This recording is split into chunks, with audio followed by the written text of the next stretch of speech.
spennende. Fungerer noe som helst. Ja, masse spenning om noe fungerer. Fungerer det? Kjør debatt. Bunga, ja, det stemmer.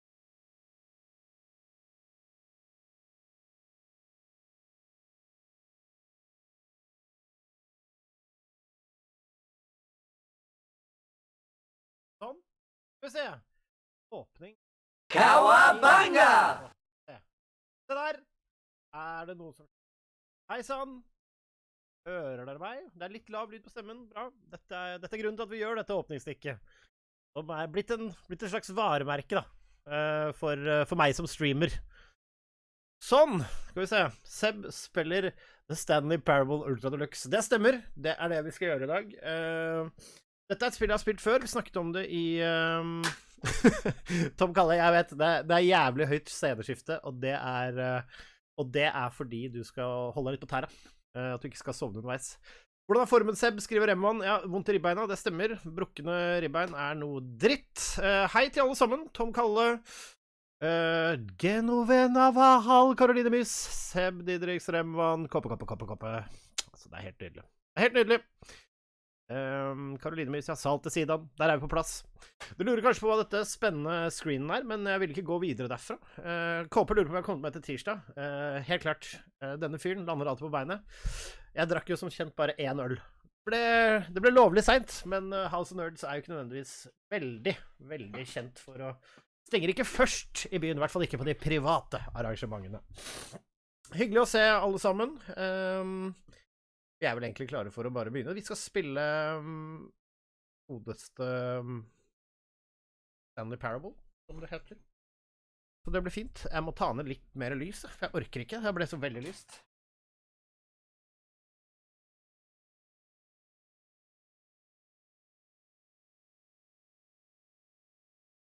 Sånn!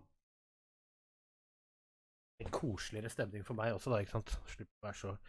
innmari varmt. Greit, skal vi prøve å spille dette med PC og mus. Det hyggelig det. Hva klokka? 20.03 der altså. AM PM, ja. Fuck. M.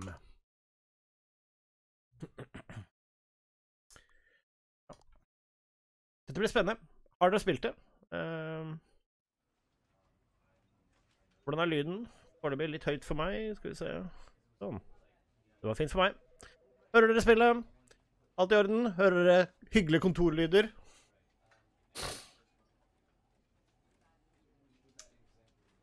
Det som et ja, ja. Det kanskje veldig lavt, det jeg tenker meg om. Skal vi se. Skal vi fikse på med en gang? Tenker jeg. Der har dere hyggelige kontorlyder, vil jeg tro. Hei, Sotringen! Om det lov å si. Begin the game!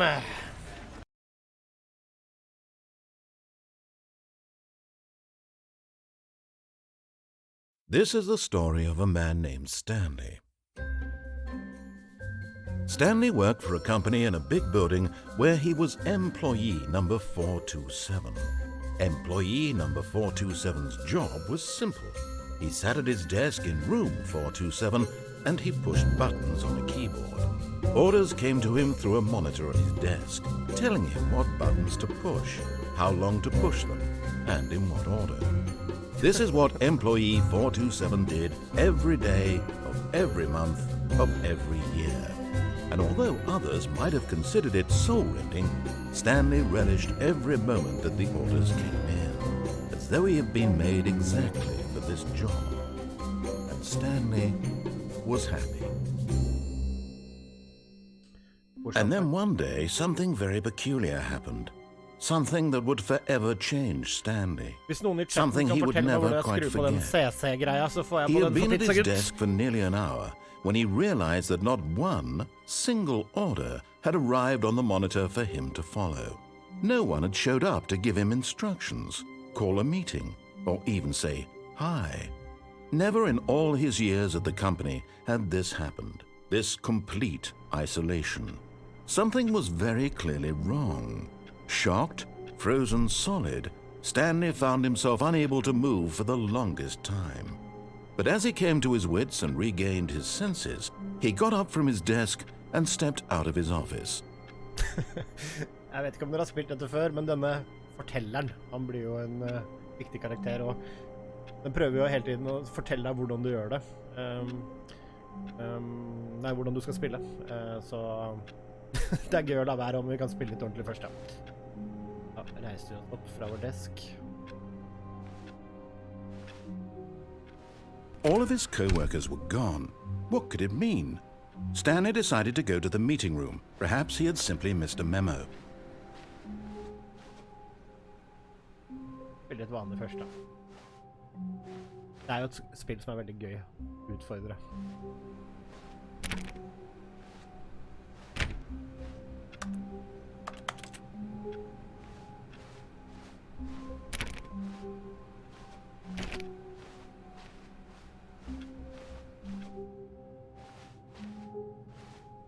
Det er ganske creepy også.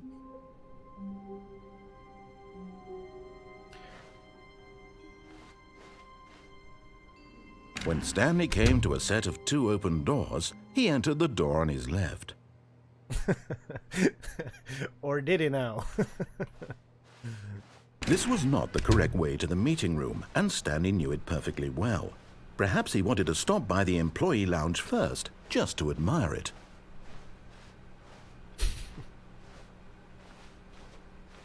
Ah, yes, truly a room worth admiring. It had really been worth the detour after all, just to spend a few moments here in this immaculate, beautifully constructed room. Stanley simply stood here, drinking it all in. Jeg vet ikke hvorfor jeg synes det er så gøy, men det er det. Skal vi se. Yes, but eager to get back to business, Stanley took the first open door on his left. Ok, da kommer jo spørsmålet, folkens.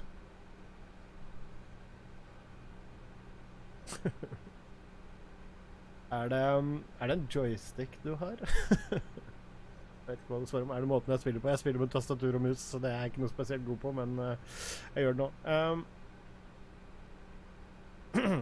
Satt til siden hva er forskjellen på Ultra Deluxe og vanlig? Altså, jeg er ikke helt sikker. Altså, det er jo penere da. Det er pusset opp til en viss grad, tydeligvis. Så det er polished graphics nå, men det skal visst være litt flere ting nå. Så fikk jeg det, siden jeg hadde det andre fra før, så fikk du det noen prosent billigere. Så hva sier vi, folkens? Skal vi følge denne fortellerstemmen litt, eller skal vi gå for umuligheter? Det kan godt hende at det blir et par forskjellige playthroughs her. Men lett blanding. Vi går for en lett blanding. Da var vi tverre forrige gang. Vi vet jo at der borte, der er det hemmelige stedet hvor vi kan klatre over, men vi kan begynne. And so he detoured through the maintenance section, walked straight ahead to the opposite door, and got back on track. Shoo-hoo! But Stanley didn't want to go back to the office. He wanted to wander about and get even further off track. So now in order to get back, he needed to go, from here it's, left.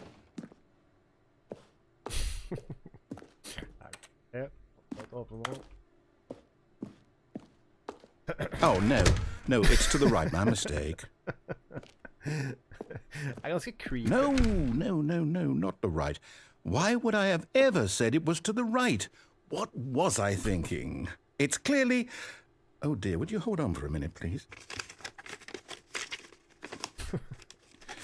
Now, let's see. We went down right, left, down, left, right. Yep, okay, yes. I've got it now. This story is absolutely, definitely this way. Man føler jo at det er litt sånn horror-elementer her også. No. This isn't right at all. You're not supposed to be here yet. This is all a spoiler. Quick, Stanley, close your eyes. Okay. We just have to get back to, oh, who am I kidding? It's all rubbish now. The whole story completely unusable. How about, rather than waste my time trying to salvage this nonsense, we'll just restart the game from the beginning. And this time, suppose we don't wander so far off track, Okay, from the top.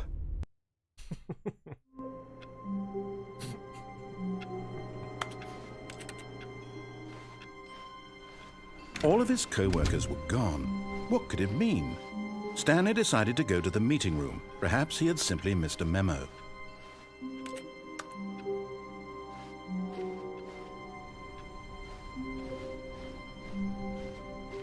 When Stanley...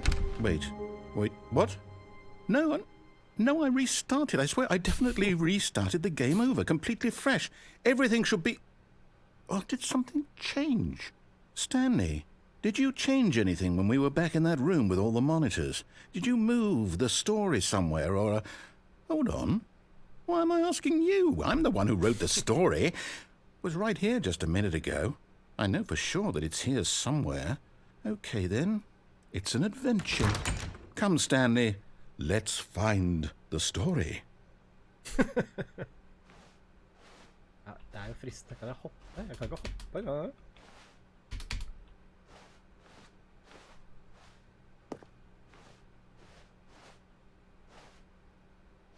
Let's find the story. Hvordan føles det å bli tvunget til å spille noe annet enn Elden Ring, spør Lagert. Jeg blir ikke tvunget til det, altså. Jeg kunne ha spilt Elden Ring, men det man må være litt sånn skjerpa ofte når man spiller litt Elden Ring. Og... I'll say it. This is the worst adventure I've ever been on. I can promise you there definitely was a story here before. Do we need to restart the game again? Well, I find it unlikely that we'll ever progress by starting over and over again, but it's got to be better than this. Okay, let's give it a shot. Why not? Jeg skjønte det var kødd. All of his co-workers were gone. What could it mean? Stanley decided to go to the meeting room. Perhaps he had simply missed a memo.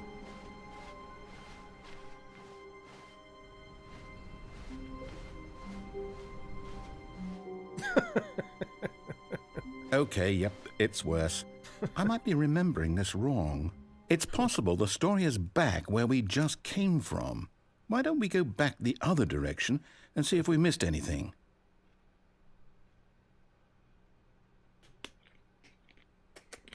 Litt vann i en Solo superflaske, si. Blir ikke bedre enn det. Vi får gå bak og se om vi har misset noe.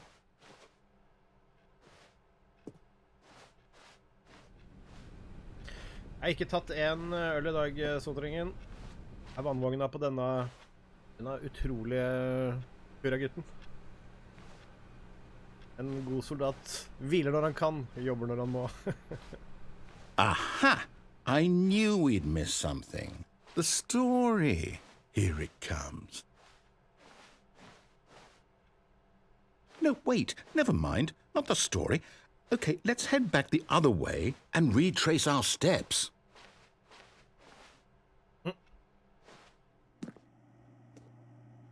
Creepy. Now this... Well, I'll be honest, I don't recognize this place at all. Is this the story? I don't think so. I can't quite recall, but I believe my story took place in an office building. Is that correct? Do you remember, Stanley? Well, do you know what? Since I've completely forgotten what we were supposed to be doing, how about this? You win! Congratulations! I know you put in a lot of hard work, and it really paid off, so good job. Oh, no. No, I don't feel right about this at all. We both know you didn't put in any actual work for that win. Some people win fair and square, and this was not one of those situations. Okay, I'm getting weirded out by whatever this place is. I don't care what might happen this time. I have to restart.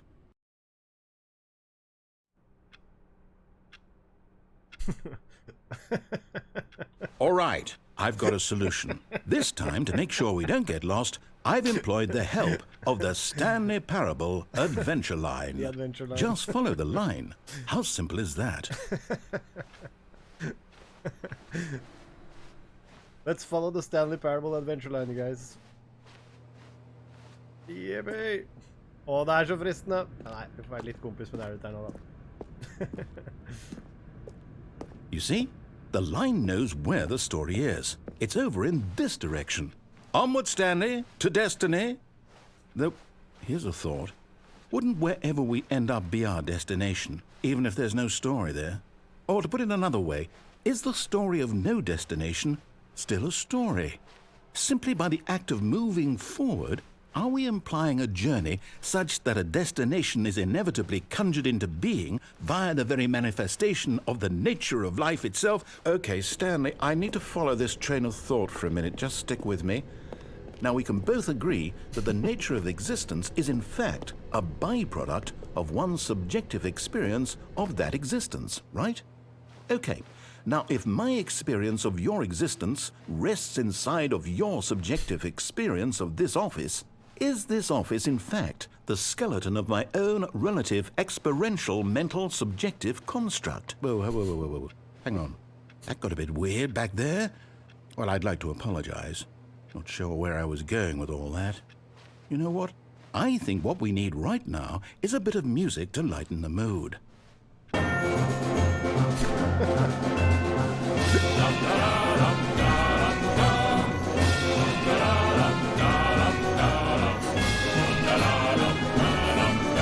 Ganske sjukt.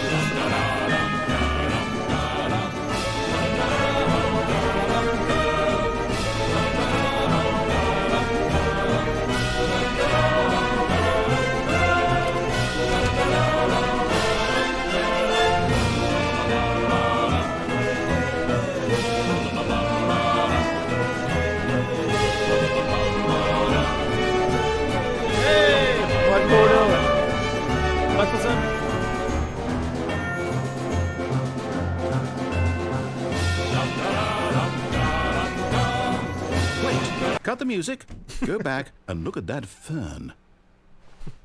Stanley, this fern will be very important later in the story. Make sure you study it closely and remember it carefully. You won't want to miss anything.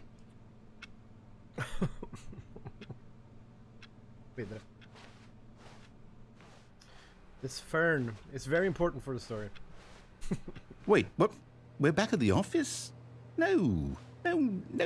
Line, you do know we're looking for the Stanley Parable, right? The story? Is any of this ringing a bell? Nej. Vi helt tilbake.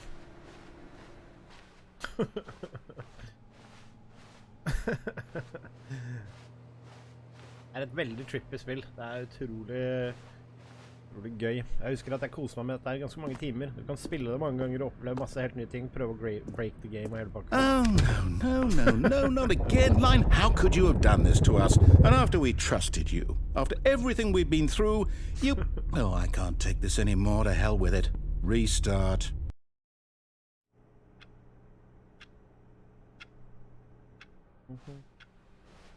Okay. You know what, Stanley? I say forget the adventure line. What's it ever done for us? We're intelligent people, right? Why can't we make up our own story? Something exciting, daring, mysterious. Ooh, this all sounds perfectly doable. Why don't we simply start wandering in, well, I don't know. How about this direction? La oss prøve. Denne. Now, yes, this is exciting. Just me and Stanley forging a new path, a new story. Well, it could be anything. What do you want our story to be? Go wild. Use your imagination. Whatever it might be, Stanley, I'm ready for it. Oh, no, not you again. Stanley, I'd also like to veto the line from having any role in our awesome new story. No lines or monitor rooms. Just don't acknowledge it, and we should be fine. The Adventure Line TM helt ute og sykler. Jeg liker at de alltid skriver TM etter Adventure Line, uansett. Oi. Ah, a choice. We get to make a decision. From here, the story is in our control. How important we mustn't squander the opportunity. In fact, I believe I need a minute to think here. Just walk in circles for a minute. Okay, so I know that each door has to lead somewhere, which means that somewhere, the place where we're trying to go, there must be a reverse door that leads here. And that in turn means that our destination corresponds with the counter-inverted reverse door's origin. So starting from the right, let us ask, will taking the right door lead us to where we're going? And since the answer is clearly yes, then by all accounts, the door on the right is the correct one. Another victory for logic. Come, Stanley, our destiny awaits. Fikk ikke noe valg der, nei. Oi. The confusion ending. Deviate from maintenance room. End up in monitor room. There to Hold research up, what's again. this? Probably 2 doors now. As The many different confusion ending. You're telling me that's what this is? It's all one giant ending? And we're supposed to restart the game, what, eight times? That's really how all this goes? It's all determined? So now, according to the schedule, I restart again. Then what? Am I just supposed to forget? Well, what if I don't want to forget? My mind goes blank simply because it's written here on this thing, wall. Well, who consulted me? Why don't I get to decide? Why don't I get a say in all of this? Is it The really? narrator is gone. After a long time, No, it can't Stanley be. dies. I don't want it to be. I don't want the game to keep restarting. I don't want to forget what's going on. I don't want to be trapped like this. I won't restart the game. I won't do it. I won't do it. I won't do it. And the timer stopped? Does that mean, did we do it? Did we break the cycle? The, whatever it is that made this schedule? How would we even know? Will someone come for us? Will something happen? So, okay. I guess now we just wait. You know, I suppose in some way that this is a kind of story, wouldn't you agree? I'm not quite sure if we're in the destination or the journey, though they're always saying that life is about the journey and not the destination. So I hope that's where we are right now. We'll find out, won't we? Eventually. Well, in the meantime, if you... Å, fytti grisen. Skvatt.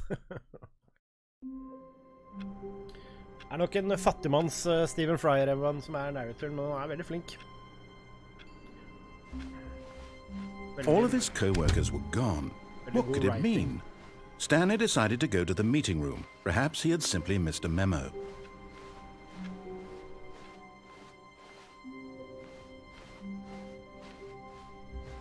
Dette the Stanley Parable. Kire T, eller Kire T. When Stanley came to a set of 2 open doors, he entered the door on his left. Skal vi gi han rett av denne narratoren for en gangs skyld? Akkars, han gjør så godt han kan.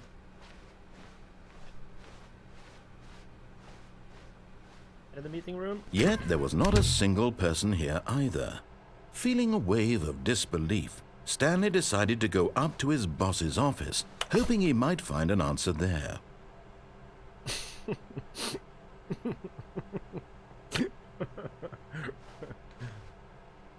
To do synergize core value expenditures, shift global market parable. I parried. Monetize free to play. Monetize free to play. Everyone is unique. You most of all. Number of slides, charts and slides.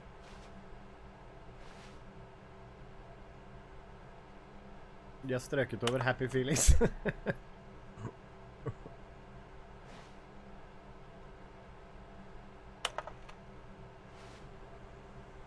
Go.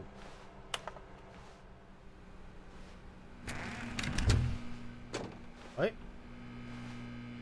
Stanley stepped into the broom closet, but there was nothing here, so he turned around and got back on track.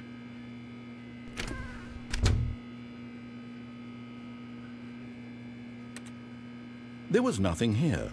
No choice to make, no path to follow, just an empty broom closet. No reason to still be here.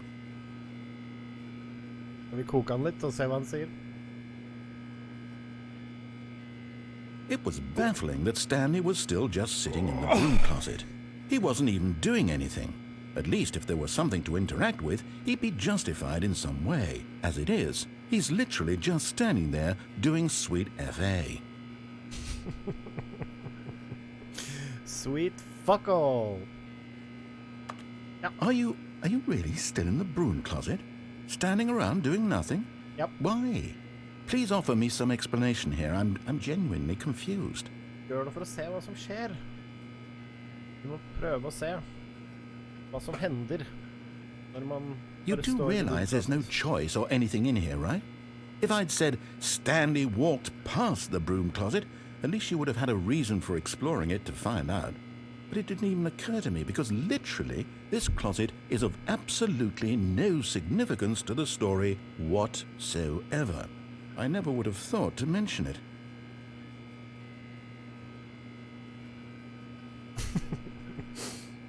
Maybe to you this is somehow its own branching path. Maybe when you go talk about this with your friends you'll say, "Oh, did you get the broom closet ending? The broom closet ending was my favorite." I hope your friends find this concerning. Det så fristende å bare bli stående for å se hva som skjer. Stanley was fat and ugly and really, really stupid. He probably only got the job because of a family connection. That's how stupid he is. That or with drug money. Also, Stanley is addicted to drugs and hookers. Wow, det eskalerte fort. Blir veldig sur, gitt. Well, I've come to a very definite conclusion about what's going on right now. You're dead. You got to this broom closet, explored it a bit, and were just about to leave because there's nothing here when a physical malady of some sort shut down your central nervous system and you collapsed on the keyboard. Well, in a situation like this, the responsible thing is to alert someone nearby so as to ensure that your body is taken care of before it begins to decompose. Hello? Anyone who happens to be nearby? The person at this computer is dead. They have fallen prey to any number of your countless human physiological vulnerabilities. It's indicative of the long-term sustainability of your species. Please remove their corpse from the area and instruct another human to take their place, making sure they understand basic first-person video game mechanics and filling them in on the history of narrative tropes in video gaming, so that the irony and insightful commentary of this game is not lost on them. All right, when you've done that, just step out into the hallway. Skal vi se da, skal vi koke han ytterligere? Eller vi fornøyde der?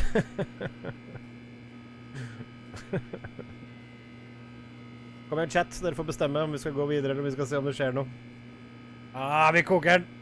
Vi har en som stemmer på koken. Nei, vi skal ikke gi han. Vi kan slå han. Kom igjen, vi gjør det. Kok! Kok, forsving det! Hei sann, Anders Lang.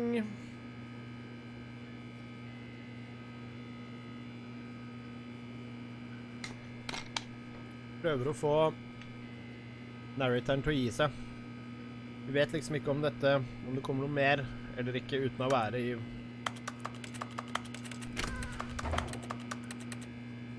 Nei. Gi han seg først. Det stemmer det. Trappestuperen. Hei, Dr. Robotsnik. 12 liter Mountain Dew fra Oslo til Lillestrøm. Da du tørst. Nei, vi har ikke hele kvelden. Vi gir det til 8:30 sharp, og så går jeg ut av skapet. Vi i skapet med Seb. Stemmer det. Nå blir dette faktisk en historie om å komme ut av det proverbiale. Eller faktisk ikke det proverbiale skapet, men det faktiske skapet. Kom igjen. Ok. Det ikke ut som det skjer noe mer. Ja, det litt sånn... Jeg får liksom lyst til å holde ut, men nå går vi. Greit. Fuck it. Second player. It's good to have you on board. I guarantee you can't do any worse than the person who came before you. Coming to a staircase, Stanley walked upstairs to his boss's office. Ok, vi gir han den.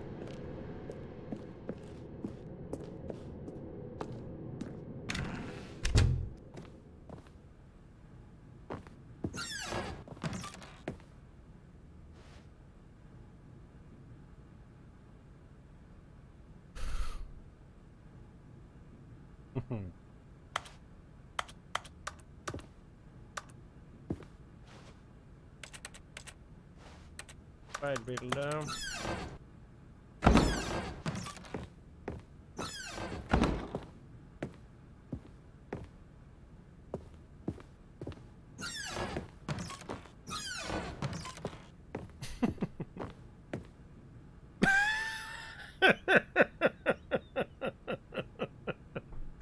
Business strategy. Det gøy. Oh.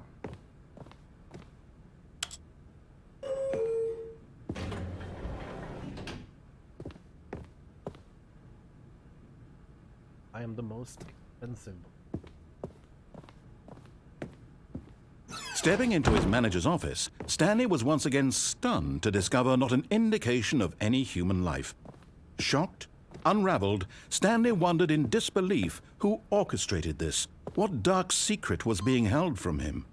What he could not have known was that the keypad behind the boss's desk guarded the terrible truth that his boss had been keeping from him.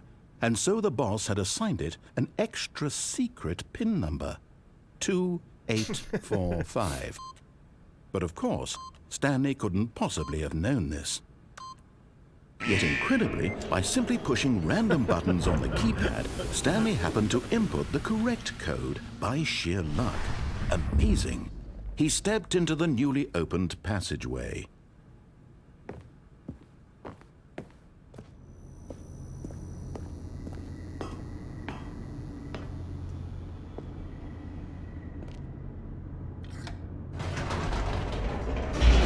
Oh.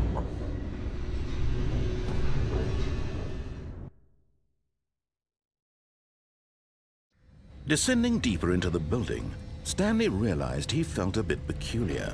It was a stirring of emotion in his chest, as though he felt more free to think for himself, to question the nature of his job. Why did he feel this now, when for years it had never occurred to him? This question would not go unanswered for long.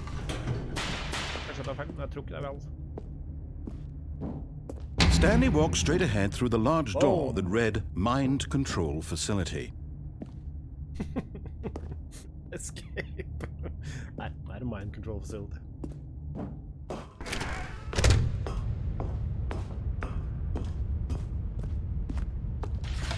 The lights rose on an enormous room packed with television screens. What horrible secret did this place hold? Stanley thought to himself. Did he have the strength to find out?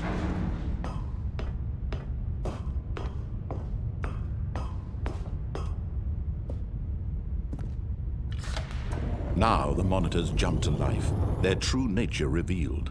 Each bore the number of an employee in the building, Stanley's co-workers. The lives of so many individuals reduced to images on a screen, and Stanley, one of them, eternally monitored in this place where freedom meant nothing.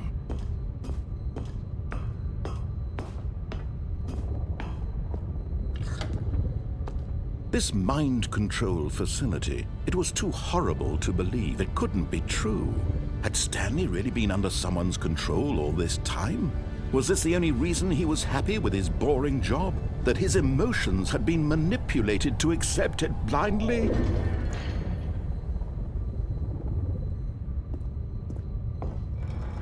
No, he refused to believe it. He couldn't accept it. His own life in someone else's control? Never! It was unthinkable, wasn't it? Was it even possible? Had he truly spent his entire life utterly blind to the world? Skal vi se. Alderslag. Snakke litt med dere om. Det står fired på 104, ja. Ja, det gjør det, ja. 104 har blitt fired. Alderslag lurer på hva er det feteste jeg har inne på gamingrommet.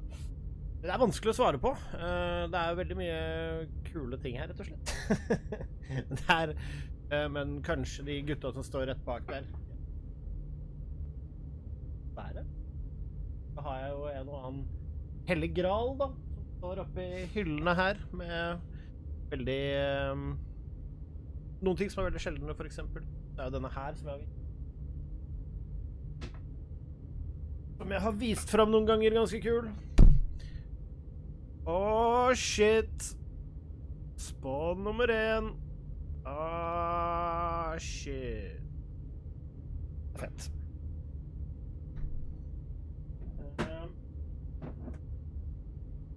Feteste når han sitter inne på gamingrommet må jo være han som sitter i stolen. Din flørt kulseier. Kulseier. Takk. Takk for det.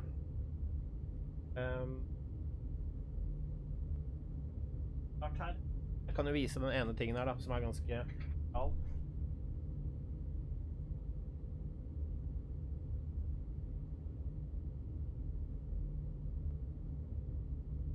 Bare her. Som ganske sjeldne av seg. Det Daftpunk, faktisk. En 6-scale fra Tron. Det da Homem Christo. De da kommer da i dette snasende paret her. Så det Homem Christo der, og så det Bangalter her. De ganske fete. Om jeg får si det selv.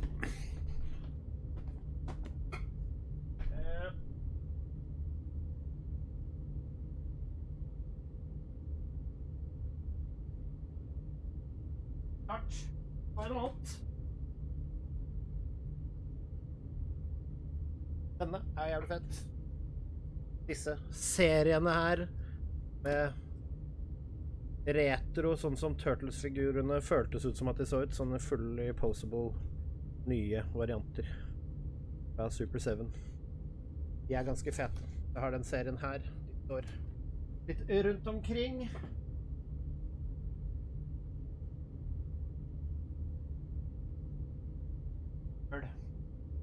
Store gutta. Fully posable.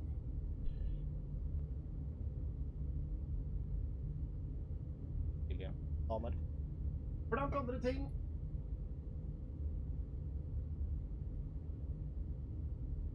Det blant noen av de kule tingene. For eksempel. Jeg har ikke hatt en tour før, nei, faktisk. Ligger det noen videoer ute på nettet og setter opp noe pynt og sånn? Nei, det gjør det faktisk ikke. Men det kunne jeg kanskje gjort en dag. Nå skal jeg bygge om riggen min nå veldig snart, så det blir oppgraderinger og litt annerledes ting. Det kult. Det mye bra. Da går vi videre inn. Det stemmer, Volgar. Jeg spiller ikke Elden Ring. Jeg spiller Stanley Parable. What? But here was the proof. The heart of the operation. Controls labeled with emotions. Happy, or sad, or content. Walking, eating, working. All of it monitored and commanded from this very place. And as the cold reality of his past began to sink in, Stanley decided that this machinery would never again exert its terrible power over another human life. For he would dismantle the controls once and for all.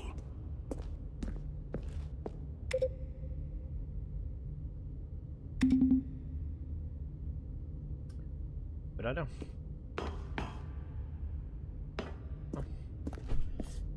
Det noe 1, 2, 3, 4, 5 her, kanskje.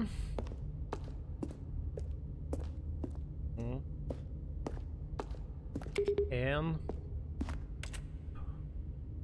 Og. Oppi her. En gutt. Den drømmen over. Ja, det kult det, andre slag. Jeg kan sikkert lage en liten kikk. Oh, bind control idle, awaiting input. Hadde vært noe det, å ha en sånn, hold som man vil. And when at last he found the source of the room's power, he knew it was his duty, his obligation, to put an end to this horrible place and to everything it stood for. Ok, hva sier vi? Off, on, at, you decide. Off eller on?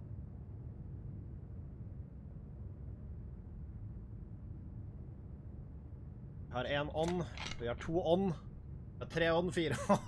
Er det en gjeng som ønsker, å nei, Karoline Vis, alltid snill. Velger off.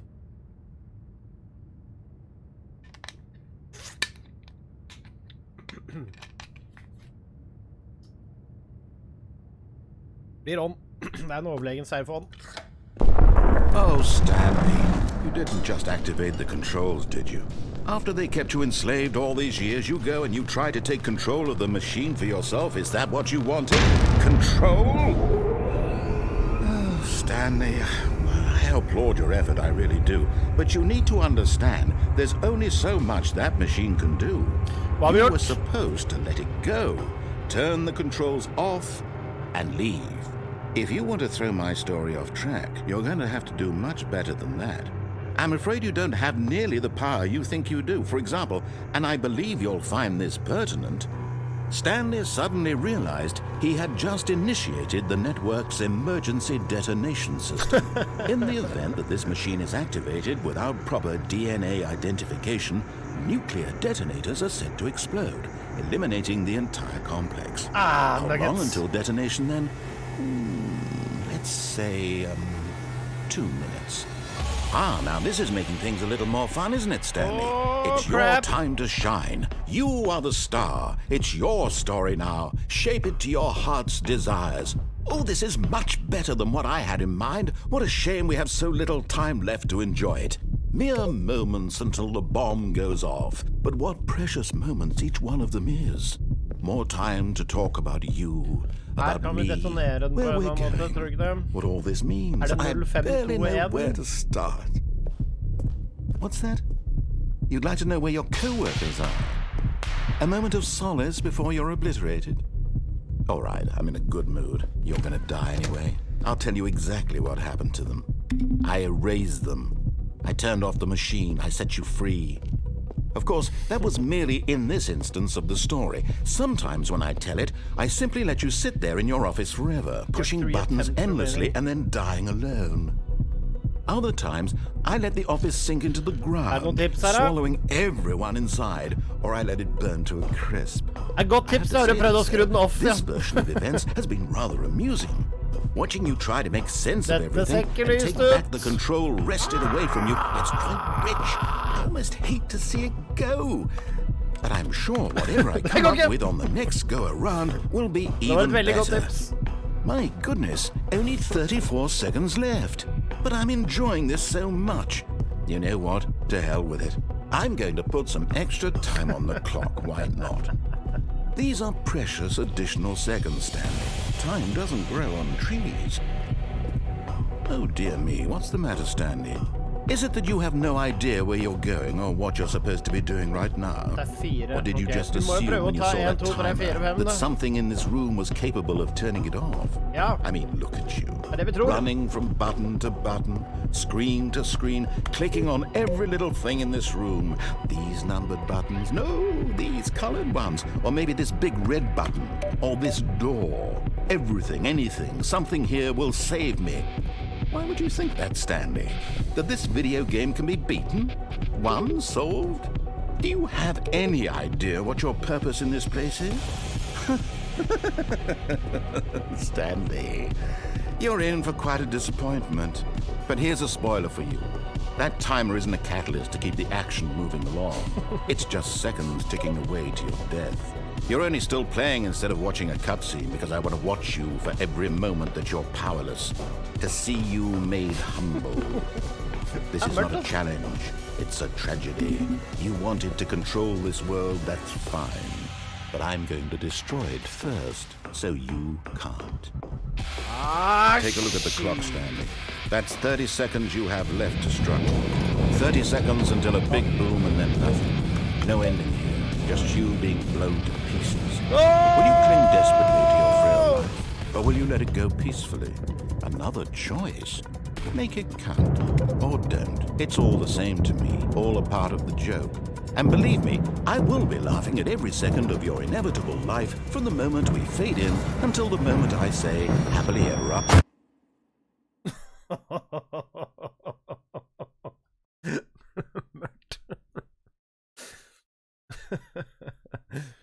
The end is never, the end is never.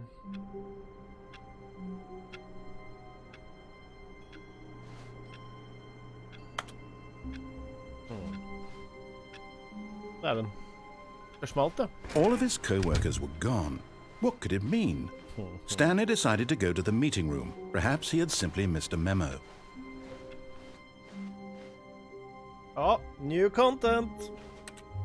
Oh, new content? What does that mean, new content? Okay.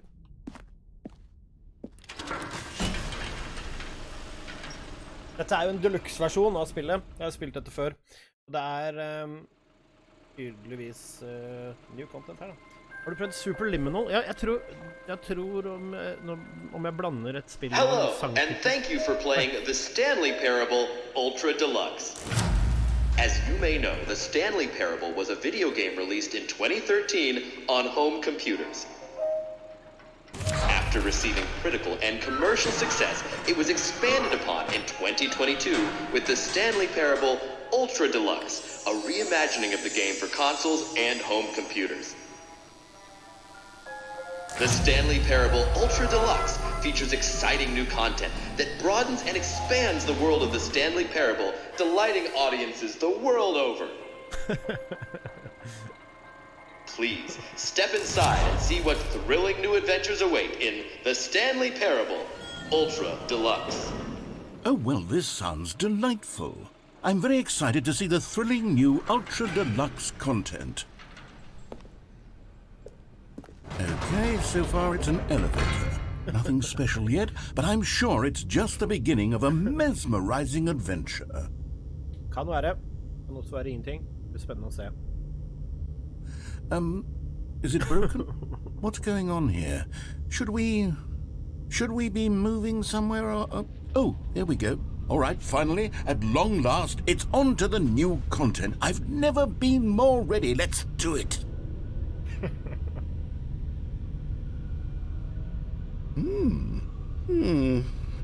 I have to say, initial impressions of Stanley Parable Ultra Deluxe, mostly tedious. It's as if Oh, okay. Let's see the content. Give me the content, Stanley.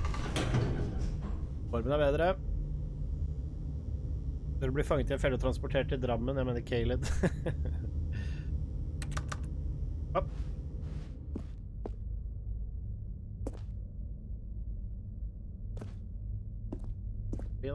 All right, let's see, it's the jump circle. Noe gærent med Drammen. Drammen bra, det.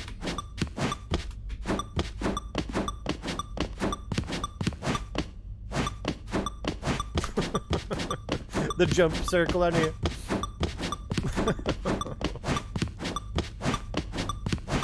Takk for det, Sodringen.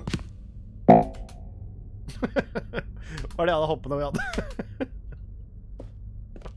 Ja, vi har faktisk ikke flere hopp. Is that it? Surely that's not all the new content. There has to be something else, right? Goodness, another elevator. Stanley, I have to say, initial impressions of this game are not positive. It's just elevators and jumping. Is this what passes for exciting new content? If this is new content, then I could just read you the whole dictionary. There's 20 hours of new content right there. Hell, I could count to 30 trillion. You could put that on the box. The Stanley Parable Ultra Deluxe, now with over 1,000 hours of new content. And oh, wait, there's more. Very good. Yes. I knew there had to be something else. Let's see it. I'm ready for whatever it is.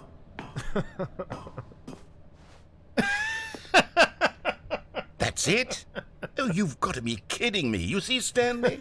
This is what happens when greedy video game developers with no respect for their fan base rush a cheap expansion to market for no reason other than to make an easy dollar. And don't get me started on the level of craftsmanship that's gone into it. In fact, I'm looking right now at the game's achievements, and it's hard to believe one of them actually says, "Test achievement, please ignore." What quality assurance department signed off on this? I'm infuriated and I'm offended, and I intend to find these people on Twitter and hold them personally accountable. It's my fault, Stanley. I built up too much anticipation around the new content, I'm afraid. It could never have lived up to such expectations. If you're still with me, why don't we just reset the game and we'll try to get back to what the Stanley Parable is really about. No frills, no gimmicks. Just you and me having a great time together like always. What do you say, friend? Det veldig morsomt. Oi! It's different. What? Et bilde av hvordan det var før!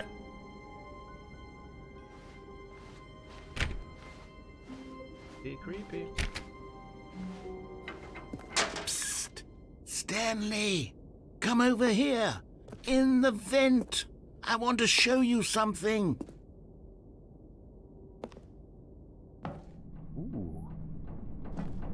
Ok, jeg kan hoppe.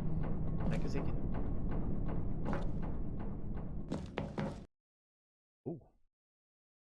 Content var nytt content. You fuckers. Okay, you remember how cheap and unsatisfying the new Ultra Deluxe content turned out to be? Well, it got me thinking about the past and how much better the Stanley Parable used to be. So I made something special and tucked it away here where the game's developers won't find it. Just our little secret. Take a look. Check it out! Yay! I call it the Memory Zone.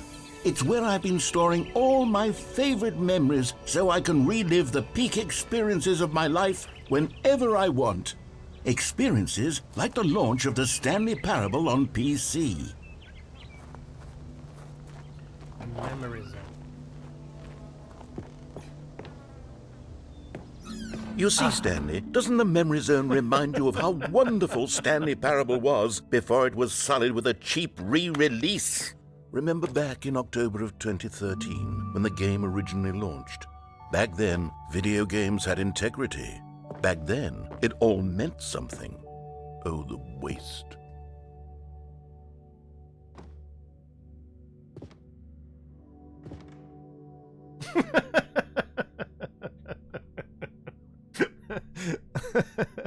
De har tatt den fra The Last of Us.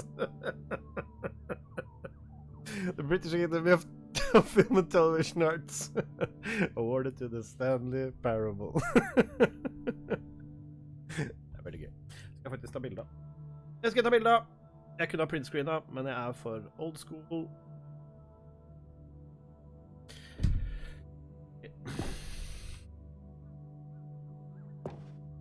Good times.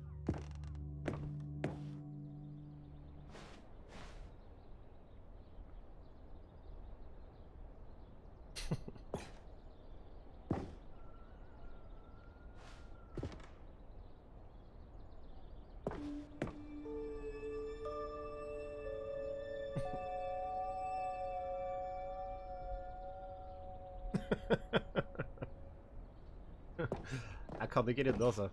Jeg kan faktisk. Nomini, ja. De ble nominert.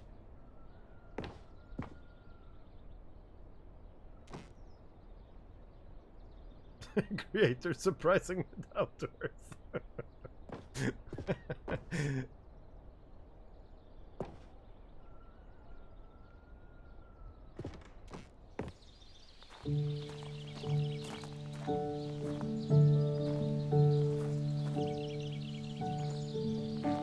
Je suis dans la memory zone, seul sur l'abri de l'eau.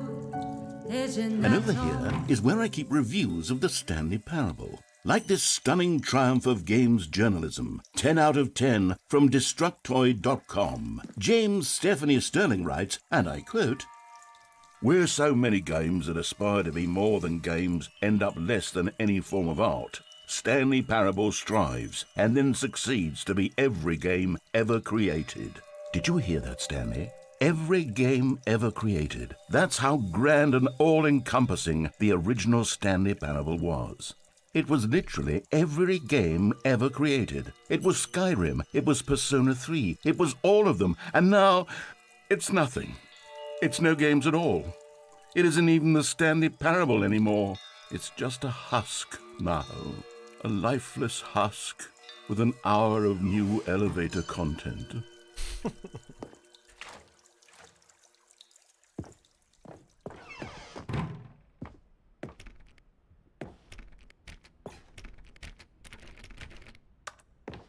Vel. Ikke noe memories of the year. Is Stanley.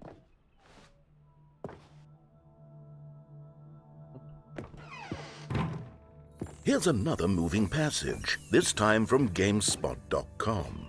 The Stanley Parable is both a richly stimulating commentary on the nature of choice in games and one that offers some of the most enjoyable, surprising, and rewarding choices I've ever been confronted with in a game. 9 out of 10. Don't you get it, Stanley? The game was perfect. It didn't need anything else. It didn't need new content. It just needed to be left alone, to spend the rest of time collecting dust in the hallowed hall of beloved video game memories. Det jo ganske sant, da. Ganske snedig kommentar om det selv. For Scott K. These were simpler times, Stanley. But I wouldn't give to go back to have it all over again.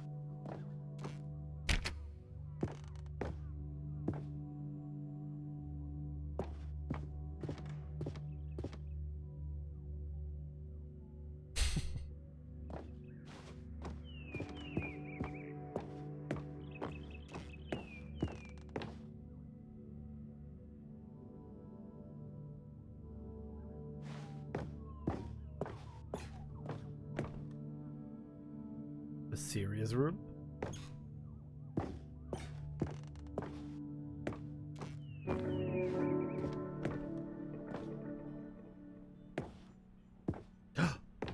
Maintenance. Wait, hang on. I don't recall this part of the memory zone before. What's this? What's down here? Oh no.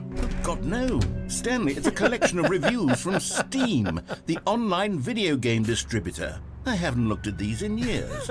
I can't even imagine what's been collecting down here.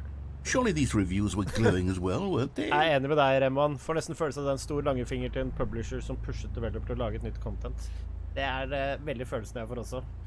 Anders Lage spør om jeg glad I skrekkspill eller skrekkfilmer. Ja, begge deler, faktisk.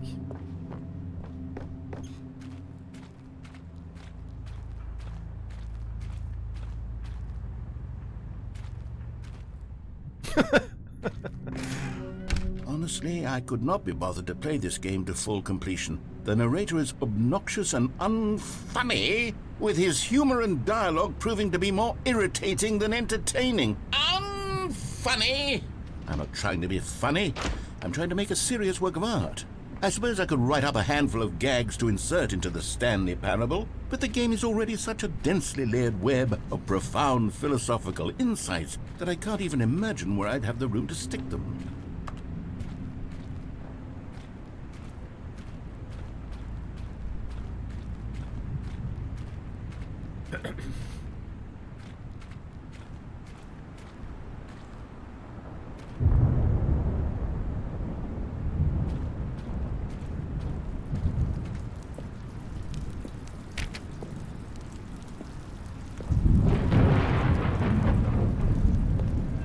Okay, let's see what this one says. While the idea for the game is good, for someone who prefers non-linear games, this preachiness gets annoying fast. Preachy? Stanley? I'm not preachy, am I? You can tell me if I'm preachy. Honestly, you can. Oh, goodness. This is actually quite shocking for me. Well, to be honest, I had always thought of the game's dialogue as being rather terse to begin with. You can't know how much fluff I cut from the game to get it to feel as light and airy as it...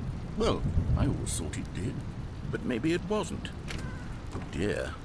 What an awful memory to have to hold on to. These black marks on my otherwise unimpeachable track record. Han spilt litt Village, I feel Anders Lang. like a failure. Ikke så mye. Like I let these people down. Perhaps the Stanley Parable isn't quite as sterling as I always remembered.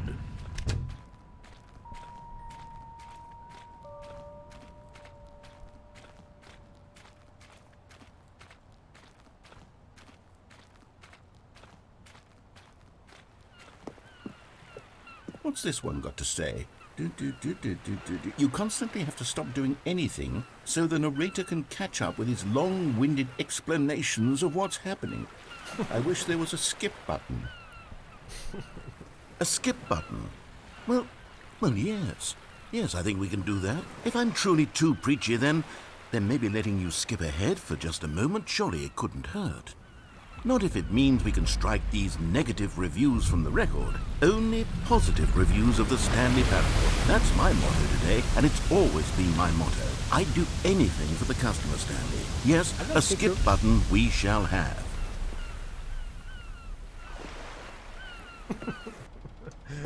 And here it is. Go ahead and give it a shot. I'll pop you forward in time so that the second mind... Oh, you're back, you see. You were only frozen in time for a few minutes, but it was plenty of time for me to deliver a long, rambling monologue full of unnecessary verbal flourishes. Well, there, sport. You really did catch me rambling on a bit, didn't you? But that's the power of the button. The minute I start to go off on a thoughtless display of self-absorption, it's right at your fingertips to...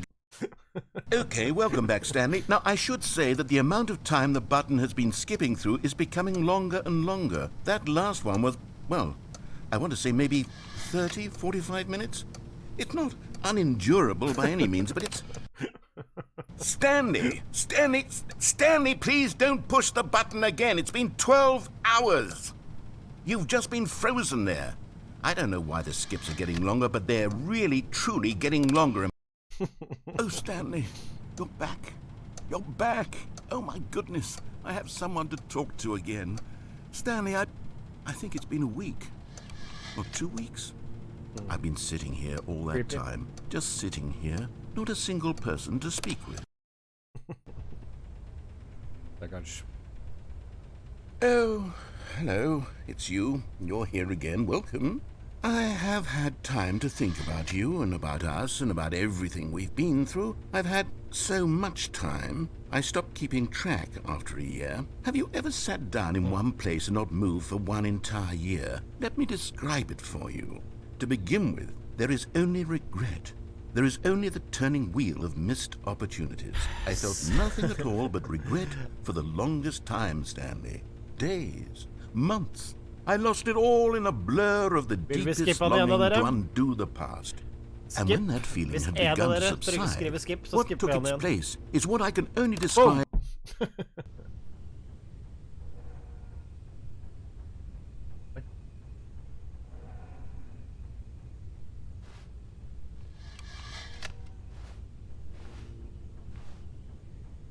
Han borte.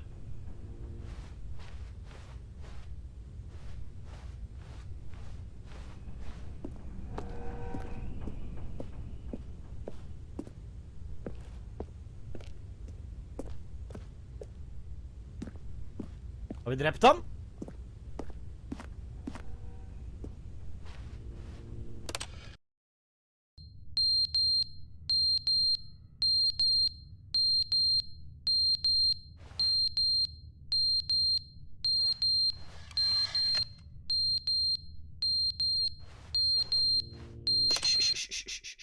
But they didn't understand the game was never meant to be funny. It was meant to have a point. It was meant to speak to the human condition. But where are the jokes? Where are the jokes? They bemoaned, they screamed, they gnashed their teeth and said, entertain us. It wasn't enough. They had to leave a pathetic little thumbs-down review and make all of their pitiful demands. But then... Yep.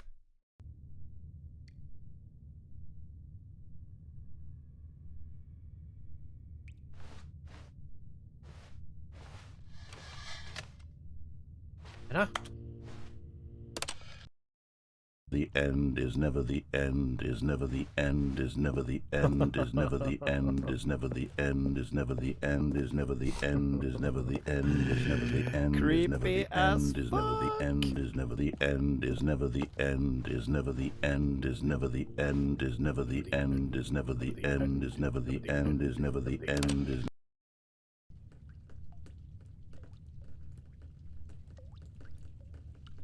Skip-button var ikke noe god idé.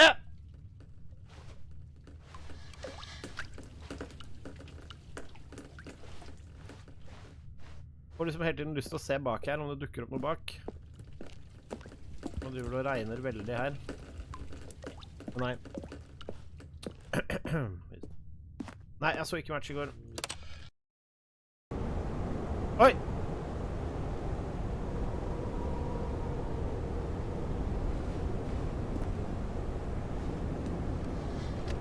Vi eskalerer jo I tid her hver gang vi trykker skip, så jorda vel I ferd med å gå under nå, da.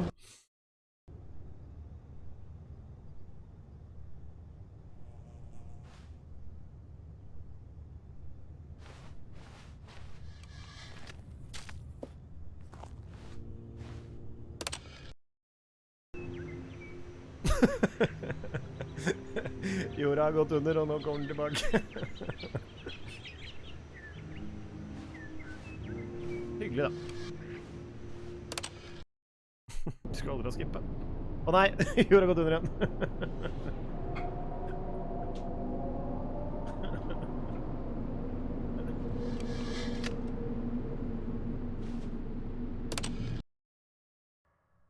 Det veldig Black Mirror her, Evan. Jeg helt enig, satt akkurat og tenkte på det.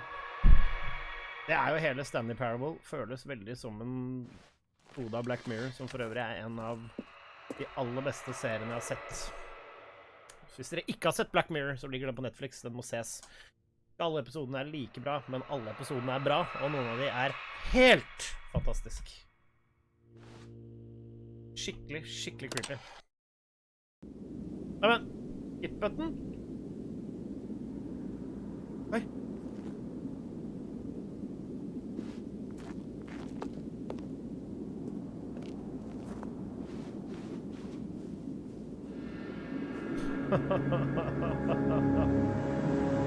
Fett! Dette liker jeg. Ja, Press Play-episoden jævlig bra. Jeg skal nok streame Elden Ring en gang, Alexander Vesk. Det bare et eller annet med det, at streaming ofte for meg liksom muligheten til å oppleve litt spill jeg ikke spiller vanligvis. For ellers så spiller jeg bare Elden Ring.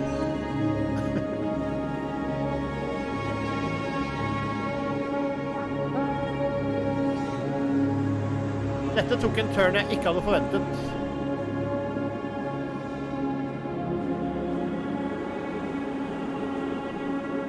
Ønsker meg en sui av Seb. Jeg vet ikke hva en sui Sånn. Ja, jeg skal absolutt gjøre det. Oi! For et twist.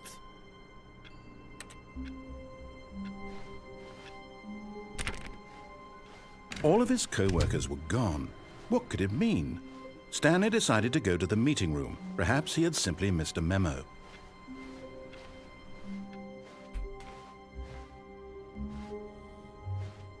Det new content! Oh, good. You noticed my sign. Yes, I have something very exciting to show you. Det skal visst komme mer Black Mirror, tror jeg. Stemmer det.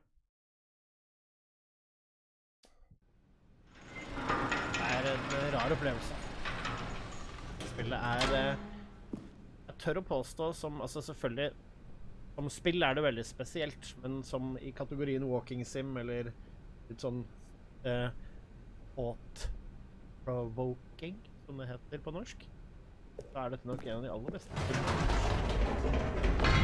You see, Stanley, I've been reflecting on the Stanley Parable and about how roundly disappointing his Ultra Deluxe version has turned out to be. The original Stanley Parable was a landmark, and any new content for it should live up to that legacy. So forget this Ultra Deluxe nonsense. I say we take it one step even further. Which is why I'm very proud to announce for the first time ever, the Stanley Parable 2. Hey!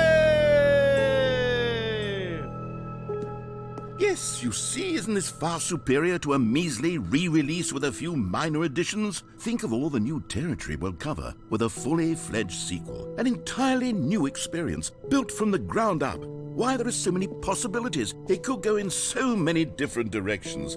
This is what fans have truly been asking for.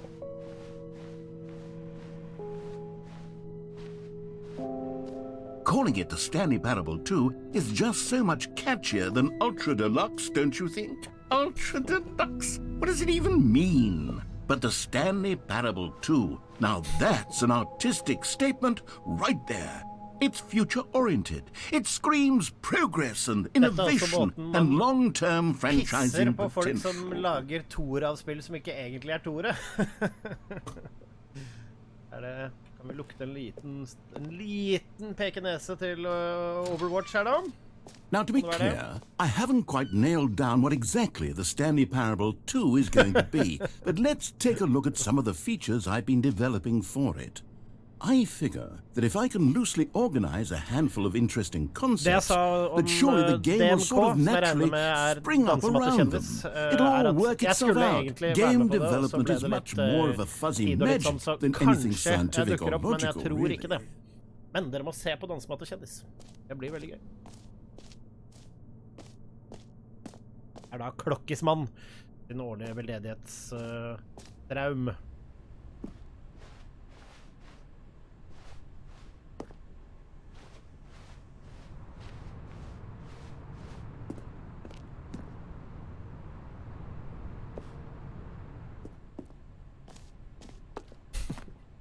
Mye staffasje her.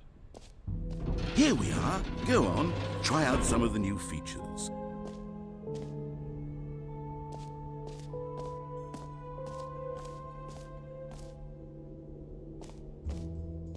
Okay, I'll be honest, I haven't yet decided on this one. I think that in the new version, the office could use a bit of decoration, like balloons. But I'm undecided on Get Well Someday and Happy 12th Birthday. Which would you go with? Get well someday. Yay! Get well someday. You know, sometimes when you solicit another person's opinion, it makes you realize that you knew which one you actually really wanted all along. Happy 12th birthday, step-niece, it is. Happy 12th birthday, step-niece. Or actually, maybe I should have gone with... No, I've made my decision, we're moving on. Free new plus easy achievement. I can't believe it's that simple. Hold the lever, receive your new achievement. No more steps. It just works. Now here's something special. You remember that broken test achievement that got left in the game on accident? Well, I'm developing a technology to simply give you the achievement. Yes, you see, you'll come to this lever, and when you pull it, the achievement will be given to you. It's as simple as that. Okay, perhaps I should have clarified. This is technology that will exist. Right now, the achievement is still fully broken. I'm not a wizard, Stanley, but I guarantee it will be fixed in the sequel to at last satisfy the hordes of ravenous fans all over the world who have been uproariously demanding this feature. Gamers, we hear you, and I promise it will happen.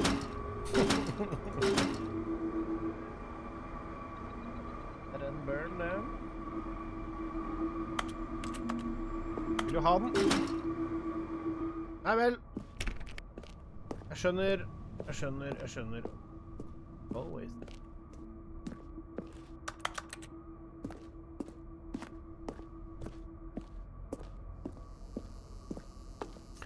Loot crates, ja, det hadde ikke vært feil. What else? What other exhibits haven't we seen yet? Kjenner jo the jump circles, men vi har 0 jumps igjen.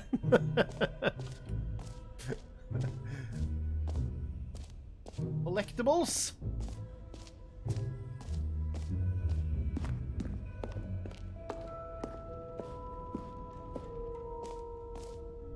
Ah, collectibles.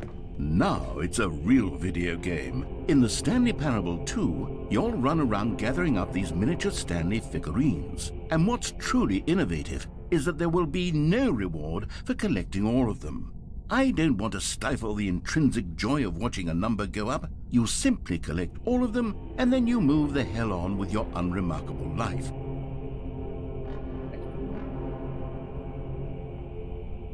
Jeg føler at jeg går fremover, men jeg vet ikke om jeg gjør det. Ja, jeg gjør det.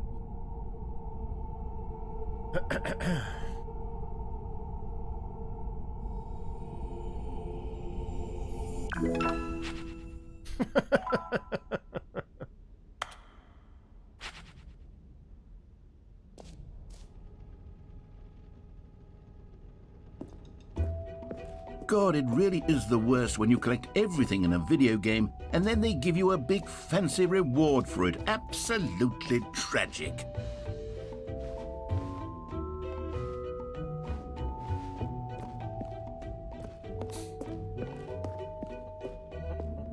Oh, goodness, Stanley, this is fairly awkward. I hate to do this, but before you leave, you really should go to the bucket exhibit. You see, there's a surprise I was going to spring on you later, and it involves the bucket. And I really do hate to break the illusion, but it's important that you go see the bucket, okay? Infinite All right, hole. I'll get out of your hair It now. won't end. Mer, ja, vi må se på The Infinite Hole, da. Og bucket etterpå.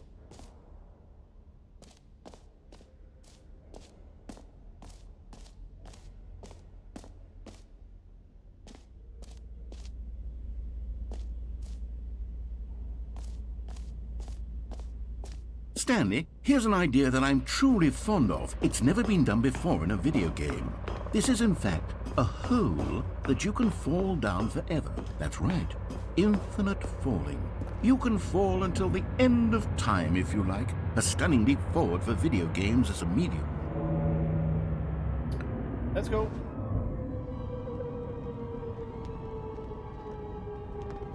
You see, isn't it wonderful? One of my more ingenious concoctions, if I do say so. Now then, since you've gotten to see the infinite hole, you can press the teleport button to pop back up to the top, and we can continue onward. Vi faller litt til, da. Se. Now, I don't mean to be a bummer, but I do recommend you use the teleport button to go back to the top. Maybe do it on the sooner rather than later spectrum of things. Det et Infinite Hole, eller lyver han? Det det store spørsmålet. Okay, Stanley, I don't know quite how to say this tactfully, but it's possible that I slightly exaggerated the infinite nature of the hole. Is it a very, very deep hole? To be certain it is. It's an extremely deep hole. I don't want anyone to say that it isn't an astonishingly deep hole. It is. Is it infinite? Well, that sort of depends on your definition of infinity. From one perspective, the infinite is merely philosophical in nature. It's more of a... Okay, well, good for you. You found the bottom of the hole. You found me out, Stanley. I'm a liar and a cheat, and you're so clever. Look, I think the issue here is just that you're unusually fascinated by falling. What normal person actually wants to fall infinitely? I figured the hole was as deep as anyone would actually need. Don't you put this on me. Maybe you're the problem.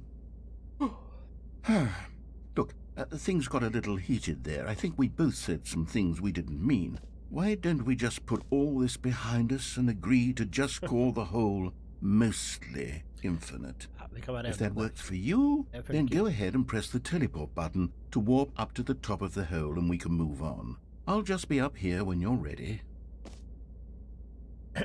Great. Now, I'm very excited to show you even more of my ideas for the sequel. Infinite Hole. Knall det der, altså. Der The Bucket, da.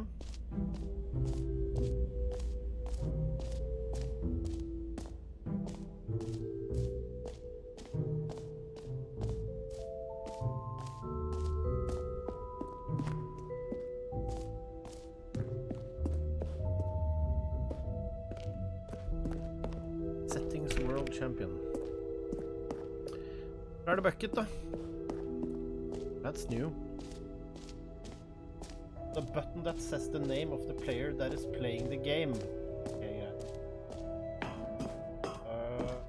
epilogue. An epilogue would be fun, wouldn't it, Stanley? Yes, it would go at the end of the, well, we'll figure that out. For the Stanley Parable 2, I asked myself, what do players really want? And of course, the first and most obvious answer is that they want to be individually recognized and validated as people. So with that in mind, my first addition to the game is this button which speaks the name of the person playing the game.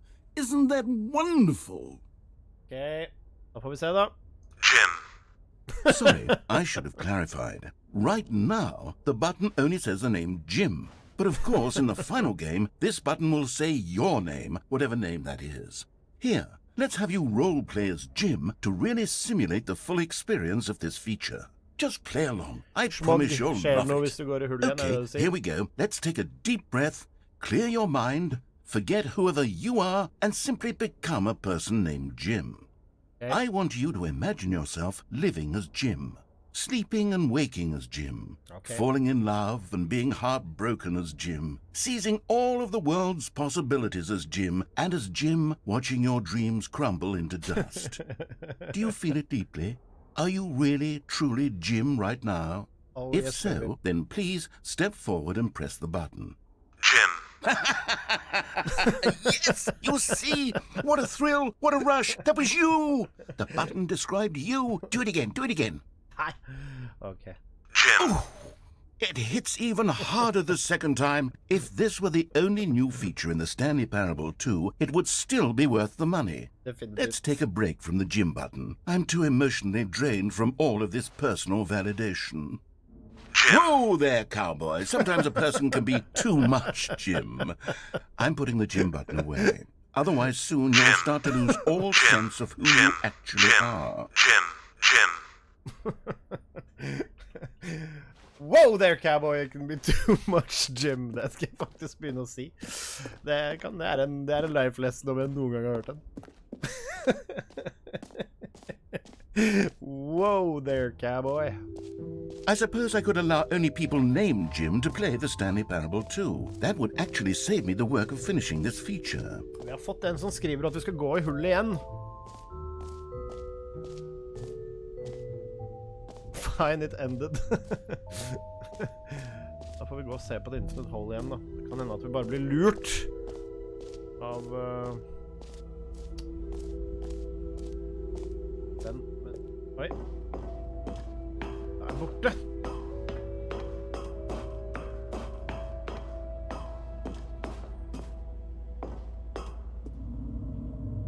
Oh, for heaven. You see, I was right. The problem is you.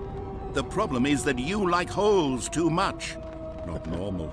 A normal person would have said, yep, that's an infinite hole right there. Goes on forever till the end of time. Don't need to see it all, but not you. Oh, no, no, no, no. You have a weird sort of... Oh.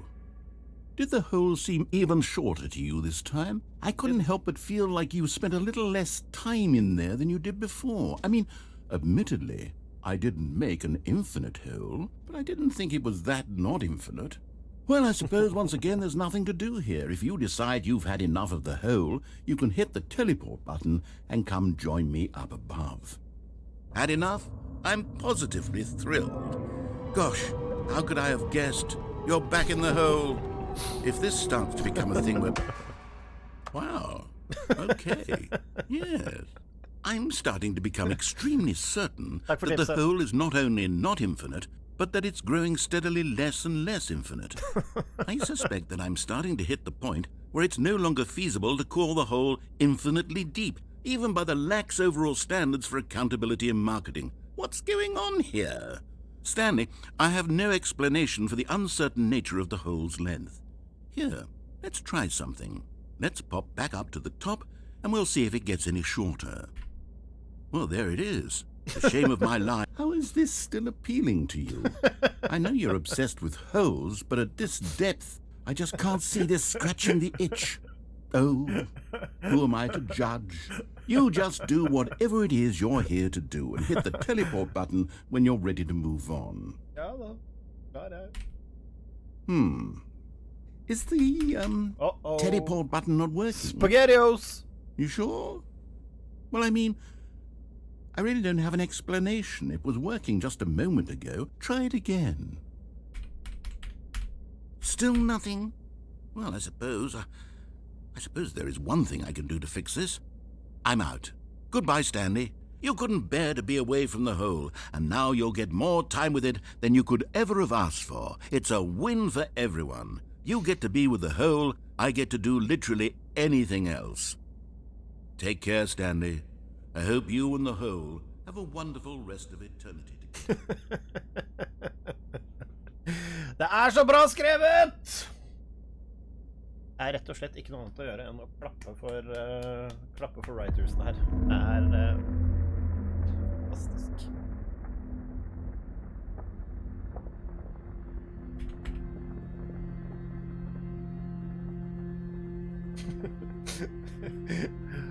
Og så var det så lite hull også, så er vi tom for hopp.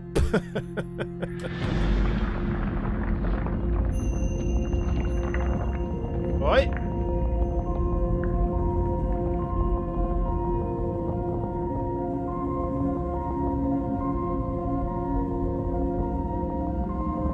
Oi, jeg fikk vel spille på laget. Det er koselig.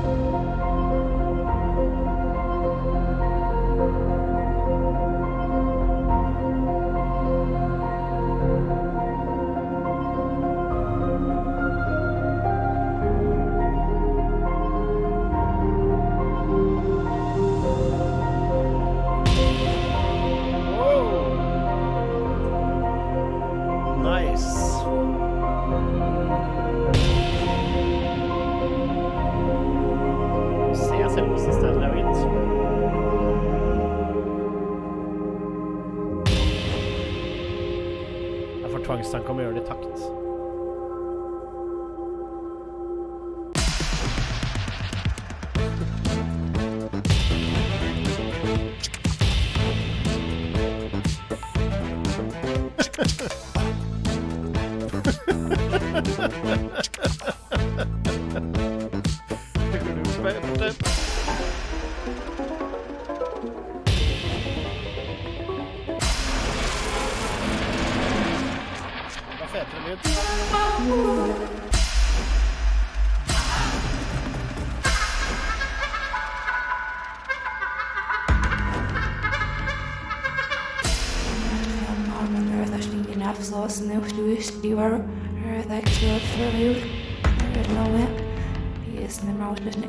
Det er trippy, ass.